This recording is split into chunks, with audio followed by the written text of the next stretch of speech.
Have you noticed that we live in a paradox? On one hand, our species has decoded the genome, split the atom, walked on the moon, and launched telescopes that can peer across 13 billion years of cosmic history. Yet, on the other hand, loneliness is at an all-time high. In an age when we can connect to anyone, anywhere, instantly, many of us struggle to truly connect with someone deeply, meaningfully, soulfully. How strange that a civilization capable of building artificial intelligence struggles to master the oldest intelligence of all, the intelligence of the heart. This paradox invites a question, not a mystical one, but a deeply human one. What does it mean to find a connection so profound that it feels written not just in the chemistry of attraction, but in the very fabric of the universe?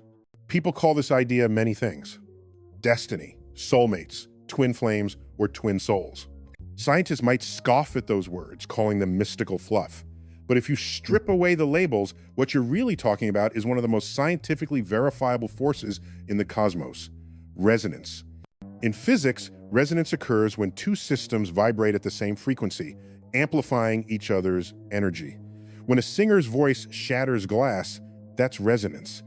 When two stars orbit a common center of gravity in perfect harmony, that's resonance.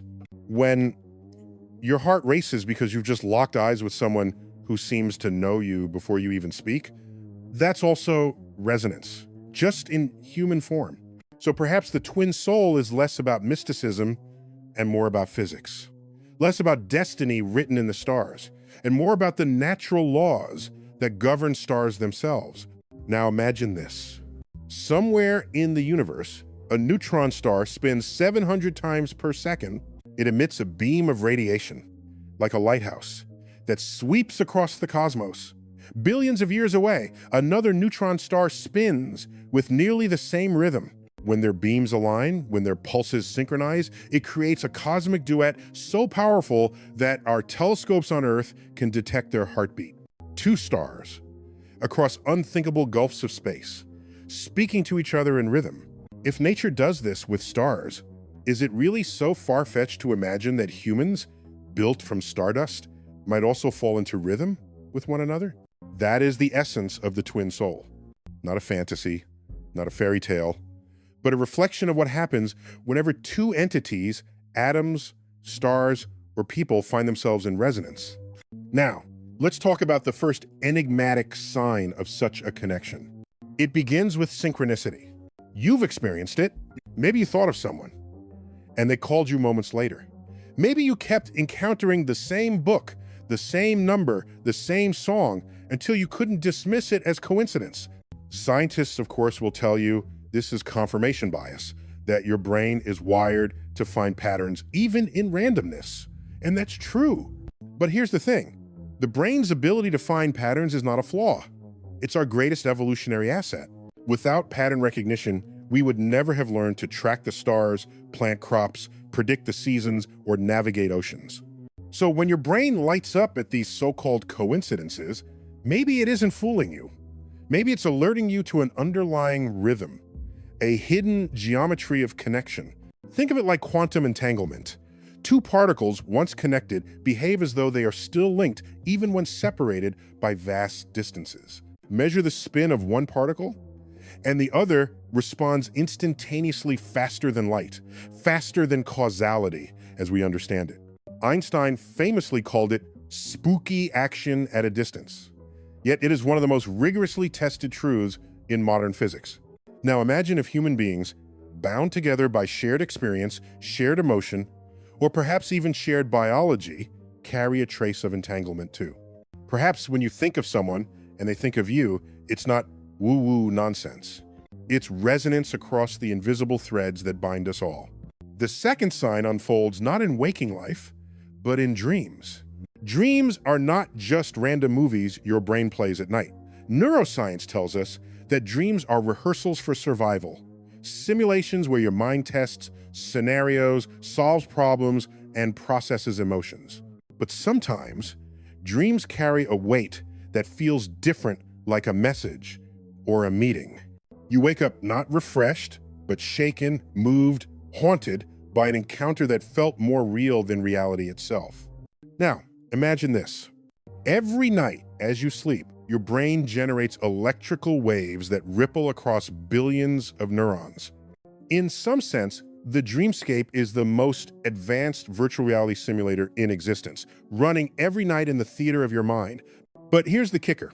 In labs around the world, scientists are finding that brain waves can synchronize, place two people in the same room, and their brain rhythms can align heartbeat, breathing, even neural oscillations. So what happens if that alignment extends into the dream world?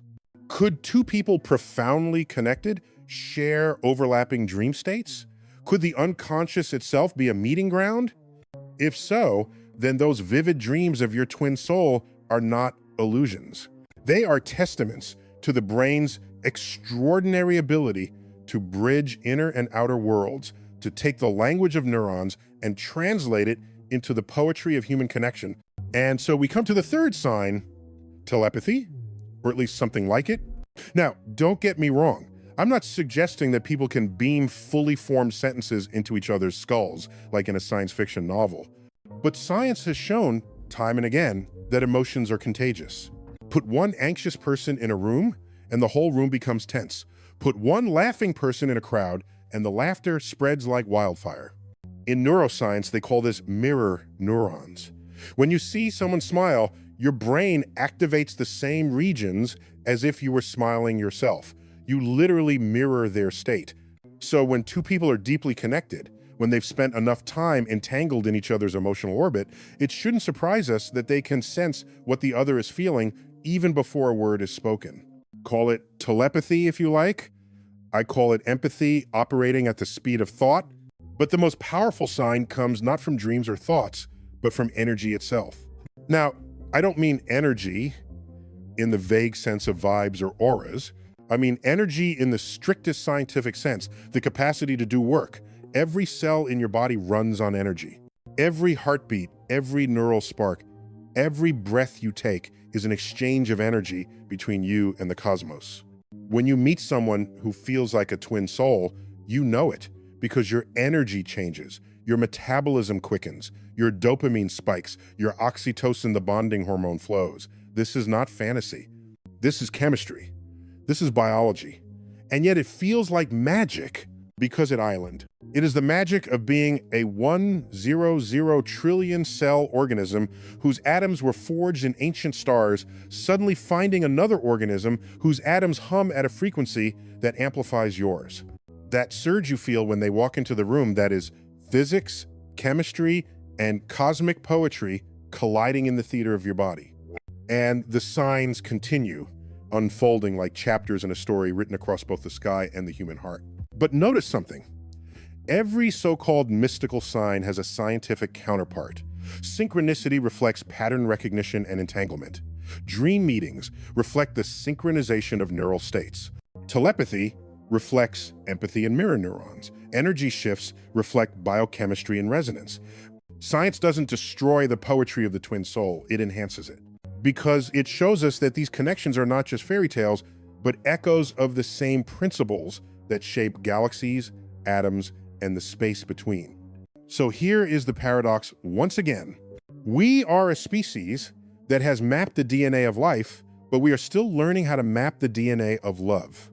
We can predict the orbit of a planet centuries in advance, but we cannot predict when someone will walk into our lives and change everything. And maybe that's the point. Maybe the beauty of the twin soul is that it sits at the edge of what science can explain, in that twilight zone where data ends and wonder begins. Because if science has taught us anything, it is that mystery is not the enemy of knowledge, it is the fuel of discovery. Now, let's follow the trail where this journey naturally leads. If resonance, dreams, and energy shifts are the first movements of this symphony, then the next sign is one of magnetism. You know the feeling. You walk into a crowded room filled with dozens, maybe hundreds of people. Some faces are familiar, some are strangers. And then, without warning, your attention locks on one person. It isn't logic, it isn't preference, it's magnetism. Now, in physics, magnets don't decide whom to attract. They align because their fields demand it. A North Pole seeks a South Pole, not because it's romantic, but because the universe insists on balance. Electrons cling to protons, not because they're lonely, but because their charges dictate it. So why should it surprise us that human beings walking bundles of electrical impulses, electromagnetic fields, and biochemical reactions might also feel drawn to certain people in ways that defy analysis? That pull you feel towards someone is not unlike the pull of gravity itself. Invisible, relentless, undeniable. When two black holes approach one another, they don't politely exchange business cards. They spiral in, faster and faster, pulled by an irresistible force until they collide and merge, releasing more energy in a fraction of a second than every star in the observable universe combined. And when two people experience a twin soul connection, it can feel exactly like that, a collision of histories, emotions, and futures into a single amplified existence.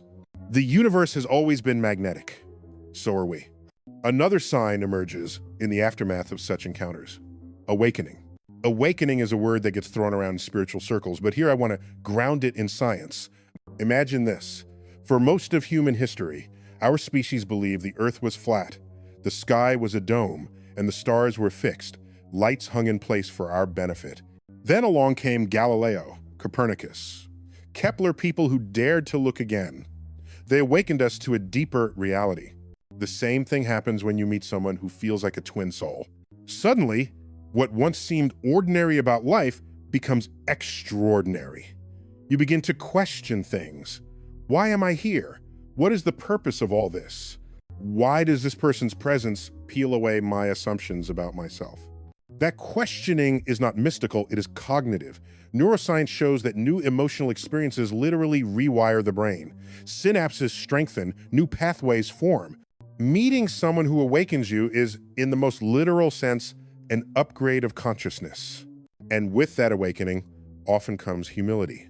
Just as astronomers, staring into the abyss of the universe, are humbled by the scale of it all, so too are we humbled by the realization that real, soul-stirring love does not shrink us into insignificance. It expands us into context. You don't awaken because someone completes you. You awaken because their presence reminds you that you are always complete. You just forgot. But here's another paradox. Sometimes the people who awaken us are not close. Sometimes they are far away. Which brings us to the next sign. Connection across distance. Think of Voyager 1, launched in 1977. Today it is more than 14 billion miles from Earth, traveling through interstellar space. And yet, even now, it still whispers back to us tiny signals carried on radio waves across the void. A spacecraft smaller than a school bus, and we can still hear its heartbeat across unfathomable distance. If technology can do that, why should it surprise us that the human heart can too? Anyone who has loved someone across an ocean knows this truth. Distance is a stubborn illusion. In physics, fields extend indefinitely. Gravity has no cutoff. Magnetism does not suddenly stop at 100 miles. And human connection, when it is authentic, is no less persistent.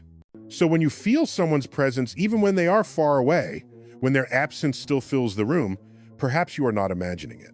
Perhaps you are simply tuning in to the same principle that allows a signal from Voyager, powered by a plutonium battery the size of your fist, to traverse the emptiness of space and still touch us here on Earth. Distance does not diminish connection. It only reveals how deep it runs. And then there is nature itself. We like to think of love and connection as human inventions, but they are written into the natural order.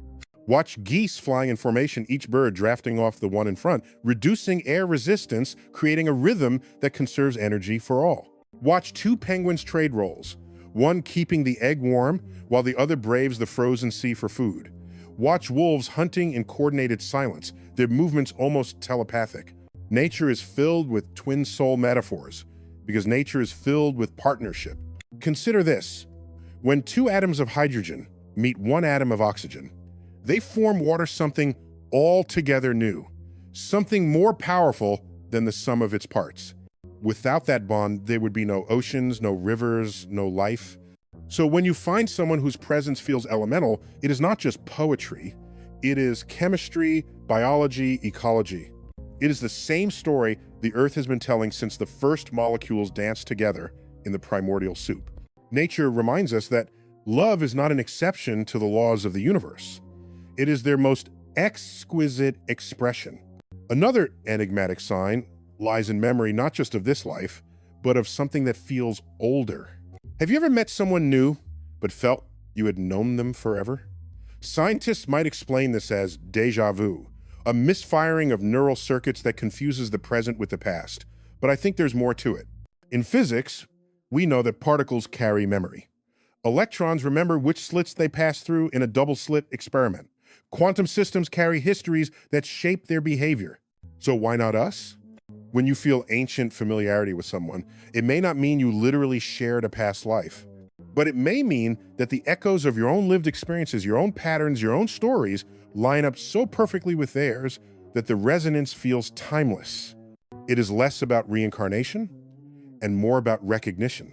The recognition that two trajectories, long in motion, have finally intersected. And when they do, it feels less like a first meeting and more like a homecoming. But the most mysterious sign is this: intuition. Intuition is not irrational. It is pre-rational. It is your brain processing information faster than you can articulate it. When you just know something, it's often because your subconscious mind has pieced together 1,000 subtle cues your conscious mind hasn't caught up with yet. So when you meet someone and just know they matter, or when you sense what they are feeling without words, it may not be magic. It may be the most advanced supercomputer in the known universe, your brain running the most ancient algorithm, survival through connection. And yet, for all the science we can apply, it still feels like magic, which is exactly what science is. The poetry of reality, written in equations but felt in the heart. So, we have walked through these signs: synchronicity, dreams, empathy, energy, magnetism, awakening, distance, nature, memory, and intuition. But let me pause here, because if this speech were only about signs, it would be incomplete. The universe does not merely give us signals, it gives us responsibility. What good is recognizing your twin soul if you do nothing with that knowledge? What good is resonance if it leads only to indulgence, not growth? The true measure of connection is not whether it excites you, it is whether it transforms you, whether it compels you to live not just for yourself, but for something greater. Because here's the ultimate truth: the twin soul is not just about romance. It is about recognition of our shared humanity, our shared cosmos, our shared destiny. To see yourself in another is to glimpse the interconnectedness of all things. And in that glimpse lies the seed of responsibility to care, to act, to build a world worthy of such connection. So here we stand.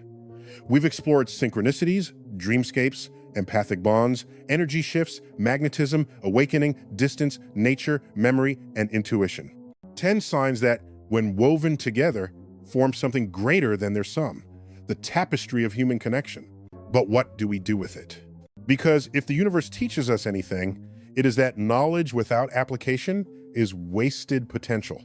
The laws of gravity didn't remain mere curiosities. They allowed us to launch satellites, explore planets, and glimpse the birth of galaxies. DNA wasn't just a double helix on paper. It became the key to medicine, agriculture, and understanding what it means to be alive. So, what about the science of connection? What about the twin soul? Let me offer you a thought experiment.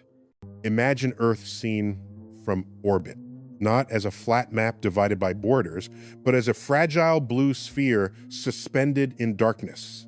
Astronauts call this the overview effect, a cognitive shift that happens when you see Earth whole for the first time.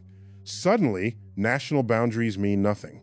Suddenly, you realize that the conflicts we magnify on the surface are dwarfed by the greater reality. We all live on a tiny speck, together in the immensity of space. Now, ask yourself, what if the twin soul experience is like the overview effect, but on a human scale? What if meeting that one person forces you to reframe your life, to step back and see the whole picture, to realize that love is not just an emotion you feel in private, but a force that can reorient the trajectory of your existence? Because here's the truth: connection is not a luxury. It is the foundation of survival. Every advancement in our species has come not from isolation, but from collaboration. We invented language to share ideas. We invented cities to share resources. We invented science to share truths about the cosmos. The twin soul, then, is not just about romance or destiny. It is about training ourselves to recognize resonance when it appears, and then applying that awareness to the greater human project. Let's step back further to the stars themselves. When a star dies, it explodes in a supernova, scattering elements across space. Carbon, nitrogen, oxygen, iron, the building blocks of life, all forged in that fiery death. Those elements drift, mix, and eventually form new stars, planets, and organisms. You and I are literally made of stardust. But here's the part that never gets enough attention. Stars do not live and die alone. They exist in clusters, in galaxies, in webs of gravitational connection that span the cosmos. And their lives are intertwined. The death of one enriches the birth of another. The explosion of one seeds the chemistry of countless worlds. So when you meet someone who feels like a twin soul, remember that connection is not separate from the cosmos. It is a microcosm of the very way the universe builds itself through cycles of resonance, collapse, rebirth, and expansion. And just as stars leave legacies of light and matter, so too must we leave legacies of connection and responsibility. Now let's bring it home. We live in an era of extraordinary possibility. Never before has humanity wielded such power to connect, to create, to destroy.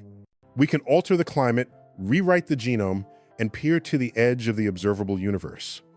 Yet, at the same time, wars rage, inequality deepens, loneliness spreads, the paradox grows sharper. How can a species capable of so much wonder cause so much suffering? And here is where the lesson of the twin soul becomes not just personal, but civilizational. Because every great challenge we face, from climate change to poverty to violence, is, at its core, a failure of connection, a failure to see ourselves in others, a failure to recognize that we are entangled, resonant, bound by the same fabric of existence. To meet a twin soul is to glimpse what is possible when connection is honored. It is a rehearsal for what humanity must learn to do on a global scale. So here's my challenge to you. Don't wait for the universe to hand you a perfect connection. Create connections. Cultivate resonance. Be the reason someone else awakens to their own potential. The cosmos did not give you consciousness so you could sit idly by, waiting for destiny. It gave you consciousness so you could participate in the grand experiment of existence. You are not just a passenger on this pale blue dot. You are its steward. You are not just a fragment of stardust. You are stardust that learned to love. And love in all its forms is the closest thing we have to gravity for the soul. It pulls us together, holds us in orbit, and reminds us that we are part of something vast and beautiful. So, the next time you feel that spark of recognition, whether in a lover, a friend, a mentor, or even a stranger, pause. Listen, ask yourself, what is the universe teaching me here? Because the true sign that your twin soul has entered your life is not the butterflies, not the synchronicities, not the dreams. It is the responsibility to grow, to give, to see beyond yourself, and to live in a way that honors the interconnected fabric of reality. If you do that, then you have not just met your twin soul. You have joined the dance of the cosmos itself, and that dance is eternal. Sign 1, synchronicity, when the universe winks at you. Let's be honest, the universe doesn't write emails. It doesn't text you reminders. It doesn't post billboards that say, turn left here, your destiny awaits. Instead, it leaves patterns, whispers, small nudges. You think of a friend, and they suddenly call. You notice the same number over and over again. You encounter the same symbol in places too far apart to be coincidence. Psychologists call this apophenia, the human tendency to see connections where none exist. But what if those connections do exist? Because here's the thing, pattern recognition isn't a bug in the human brain. It's the reason we survived. Our ancestors noticed when certain stars rose in the night sky, it meant the rains were coming. They noticed tracks in the mud, it meant food was nearby, or danger was approaching. They notice cause and effect where other species didn't. Synchronicity, then, may not be magic. It may be the brain doing exactly what it evolved to do, detect order in apparent chaos. And yet, when two lives begin to align, when synchronicities multiply, when the improbable becomes the undeniable, maybe what you're really glimpsing is resonance. Think of pulsars. Neutron stars spinning so fast they emit beams of radiation like cosmic lighthouses. When two pulsars align, their signals overlap. Suddenly, what was once noise becomes a pattern. What was once chaos becomes music. Your twin soul doesn't arrive with trumpets or fireworks. They arrive with synchronicities. The universe doesn't shout, it winks. And your responsibility? To notice, to stay awake in a world that tries very hard to lull you into sleep. Sign 2. Dreams the laboratory of the soul. Every night, your brain runs the most advanced simulator in the known universe. You dream.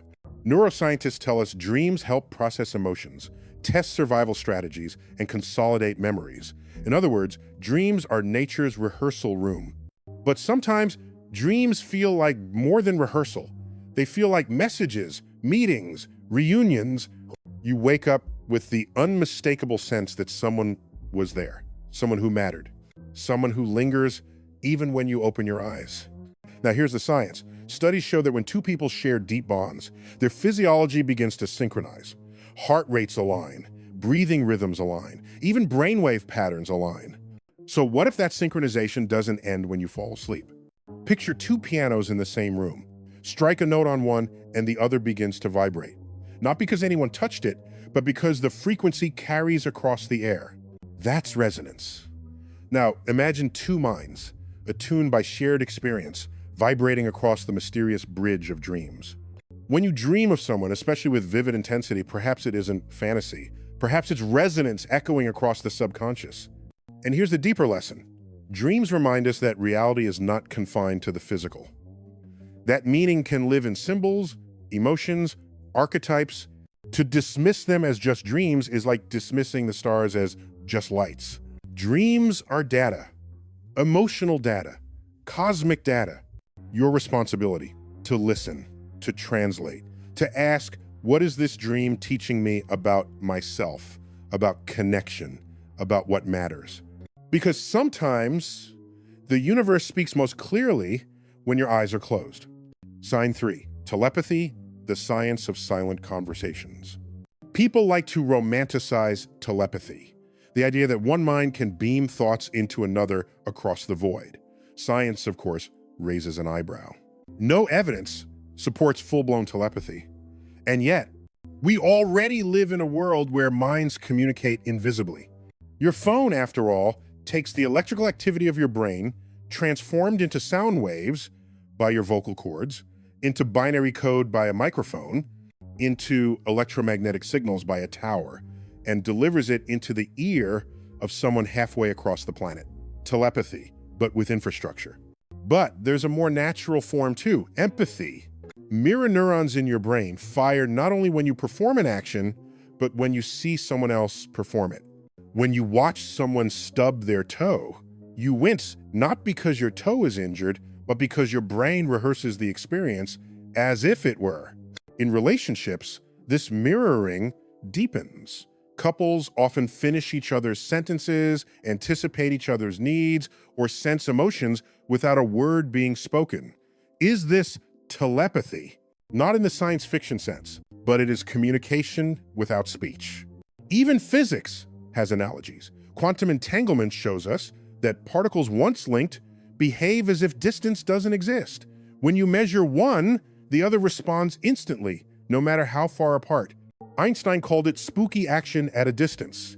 So maybe when you just know what someone is about to say, or when you feel their sadness across miles, it's not fantasy.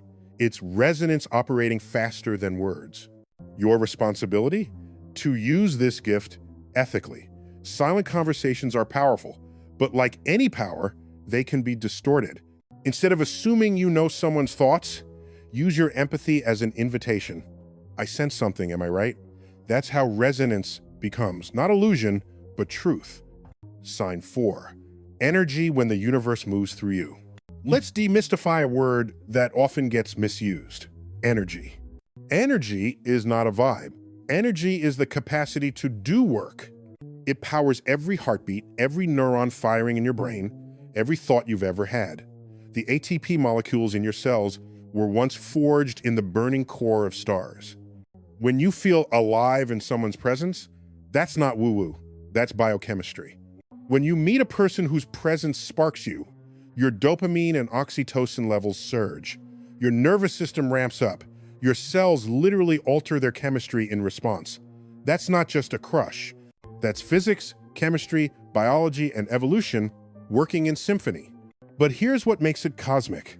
If you could see the electromagnetic field radiating from your heart, yes, your heart emits one, you'd see it extend several feet around your body. When two people interact, their fields overlap, and research shows that when people feel emotionally connected, their heart rhythms actually synchronize.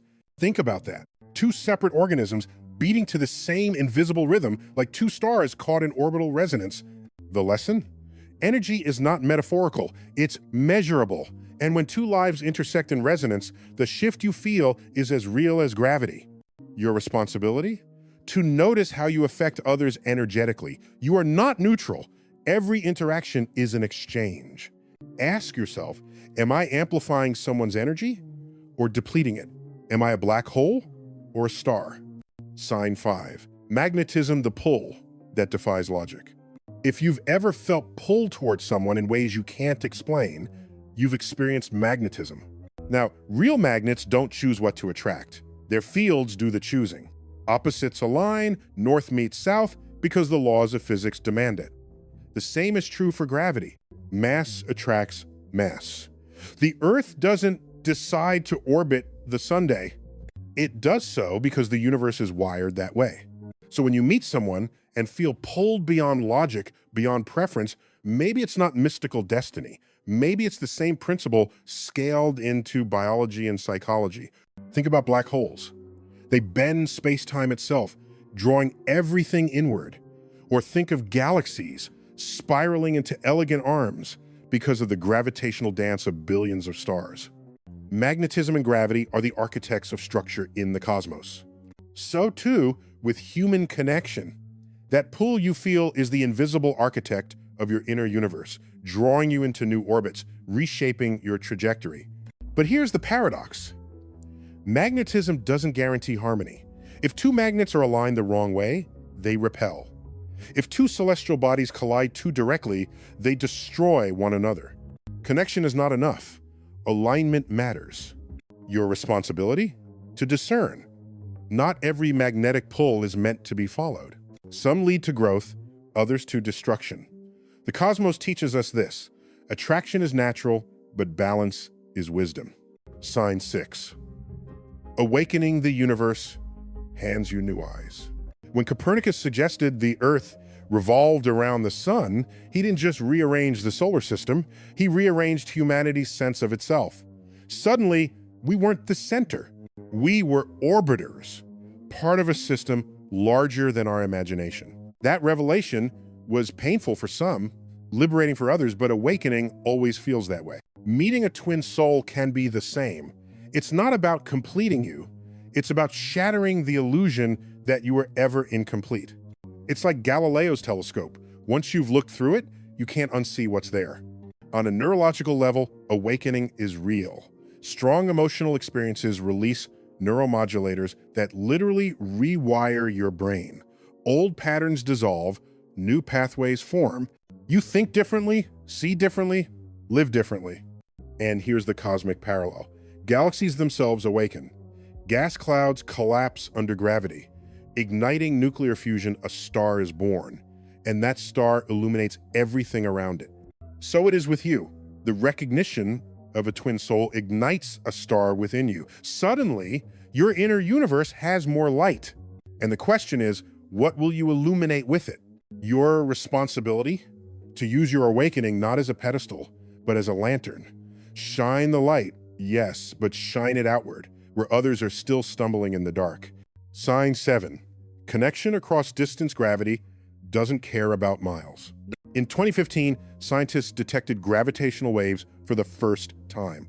Ripples in space-time itself, caused by two black holes colliding over a billion light-years away. That event happened before humans even evolved, yet its echo reached us across the void, moving detectors on Earth by less than the width of a proton. Think about that. Two objects colliding unfathomably far away left fingerprints on our world today. So when you feel connected to someone across miles, maybe that's not so unscientific. Distance is stubborn, but not absolute. Fields extend. Gravity never shuts off. Magnetism doesn't expire at 100 miles. Human connection works the same. Ever notice how you think of someone and moments later they call? Or how absence doesn't weaken a bond, but sometimes strengthens it? That's because connection is not dependent on proximity. It's dependent on resonance. Your responsibility to honor connection even when it's inconvenient. The cosmos doesn't make distance an excuse. Neither should we. Sign 8. Nature, the mirror of connection. Spend time in a forest, and you'll see this truth everywhere. Trees don't compete the way we think they do. Underground, through networks of fungi, the wood wide web, they share nutrients, warn each other of pests, even support weaker trees. Connection is not sentimental. It is survival. Or look at birds in flight. A flock doesn't move as individuals, making separate choices. They move as one organism, bound by invisible rules of alignment and cohesion. Nature is a constant reminder that what we call twin souls is not an exception. It is a continuation of the same principle the cosmos has always followed. Connection creates resilience. The oceans are molecules of hydrogen and oxygen choosing partnership over solitude. Our atmosphere is nitrogen, oxygen, carbon dioxide in delicate balance. Even your body is not one thing, it is trillions of cells in symbiotic dance. Your responsibility? To see connection not as mystical luxury, but as the default state of existence. To walk in nature and recognize that your life is already a collaboration with forces larger than you. Sign 9. Memory echoes beyond the present. Deja vu is a strange thing. Neuroscience suggests it's a glitch your brain mistakenly flags a new experience as familiar. But sometimes it feels deeper. Meeting someone and feeling like you've known them forever isn't just deja vu, it's recognition. Here's the physics. Particles remember. Quantum systems carry histories that shape their future behavior. Electrons in an atom remember their energy states. DNA carries ancestral memory in molecular form. So when you look at someone and feel ancient familiarity, maybe it's not reincarnation. Maybe it's resonance of patterns, trajectories, echoes that finally meet. It's not that you've met before. It's that your histories rhyme. Your responsibility? To honor memory without clinging. The past is a teacher, not a jailer. Recognition is only powerful if it informs the future. Sign 10. Intuition. The oldest intelligence we own. Intuition is often dismissed as irrational, but in truth, it is pre-rational. It is your brain processing faster than language, stitching together fragments of perception into a knowing that defies explanation. Evolution honed it. Our ancestors who sensed danger before it appeared survived. The gut feeling is not magic. It's biology, fine-tuned by millennia. But here's where it gets cosmic. The universe itself is intuitive. Particles don't calculate probabilities. They simply behave according to quantum rules, collapsing into reality when observed. The cosmos doesn't pause to debate. It flows. When you feel intuition around your twin soul, that undeniable sense of this matters, it's not mysticism. It's your most ancient intelligence recognizing a resonance worth trusting. Your responsibility? To balance intuition with reason. Trust the gut, yes, but also engage the mind. The cosmos gave you both. The crescendo. From twin souls to a cosmic responsibility. We've traveled through 10 signs: synchronicity, dreams, empathy, energy, magnetism, awakening, distance, nature, memory, and intuition. Each one feels mystical, yet each one has a counterpart in science, in physics, in biology, in the very architecture of the cosmos. But the question is, what do we do with it? Because to meet a twin soul is not the end of the journey. It is the beginning of responsibility. Stars resonate, galaxies collide, planets orbit, particles entangle, and from those interactions, universes are born. In the same way, when two humans truly connect, something larger than either is born.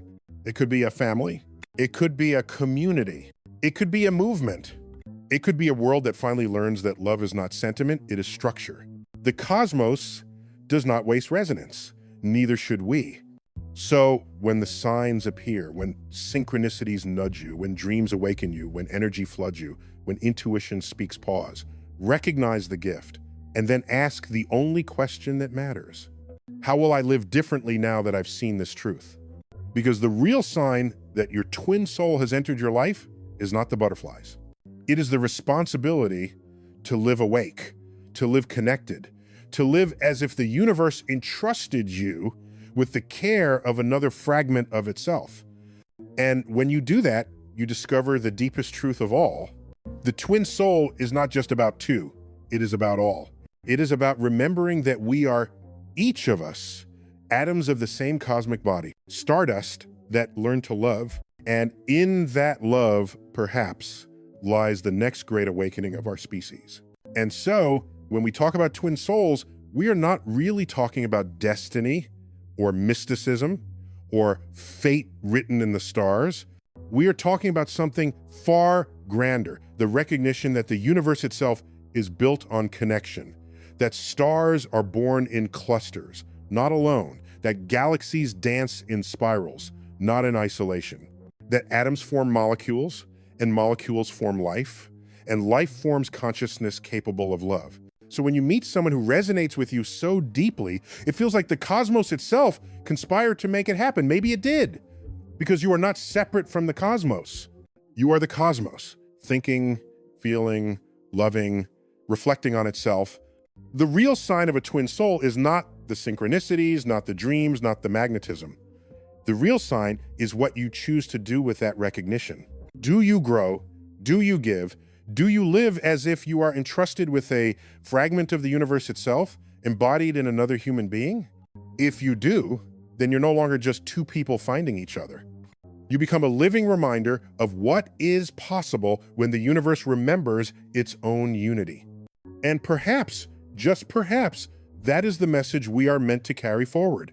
That love in all its forms is not just something we feel. It is the gravity of the soul. It pulls us together, holds us in orbit, and whispers across the ages that in the end, we were never separate at all. So, look up at the night sky. See the stars, the galaxies, the unfathomable distances, and remember, you are part of that story. And every connection you honor, every resonance you choose, writes the next chapter in the grand cosmic tale. After all, we are stardust, but stardust that learned to love.